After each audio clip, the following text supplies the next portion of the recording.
सभापति महोदय, प्रतिदिन छोटी मोटी झड़पें होती रहती हैं। विराम। हमारी फौजें बड़े उत्साह से उनके मुकाबले में खड़ी हैं। उनके हौसले बहुत ऊंचे हैं। विराम। लेकिन हमारी सरकार का भी यह कर्तव्य है कि उनके हौसले को कभी गिरने न दें। विराम। उन्हें हर तरह की सुविधा प्रदान की जाए जिससे उनका आत्मविश्वास बढ़े। विराम।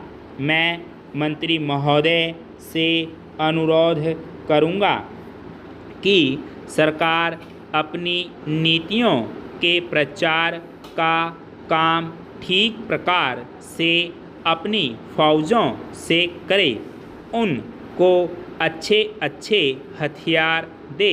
विराम। अनुसूचित जातियों और आदिवासी जातियों के आयुक्त ने जो अपना प्रतिवेदन प्रस्तुत किया है, उस प्रतिवेदन को देखने से यह प्रतीत होता है कि इसको तैयार करने में उन्होंने बहुत परिश्रम से कार्य किया है। विराम। इसके लिए मैं उनको और उनके सहयोगियों को धन्यवाद देता हूँ, परंतु साथ ही साथ इस प्रतिवेदन के संबंध में कुछ आवश्यक निवेदन भी करना चाहता हूँ। विराम। पहली बात तो यह है कि इस प्रतिवेदन को देखने से ऐसा प्रतीत होता है कि इन कार्यों के लिए जिस धन का उपयोग होता है वह 3 साधनों से उपलब्ध होता है। केंद्र सरकार द्वारा, राज्य सरकारों द्वारा और कुछ गैर सरकारी संस्थाओं द्वारा। विराम। प्रतिवेदन के अनुसार जितना धन इन कार्यों पर व्यय करने के लिए दिया जाता है, उतना धन पूरी तरह से व्यय नहीं हो पाता। विराम।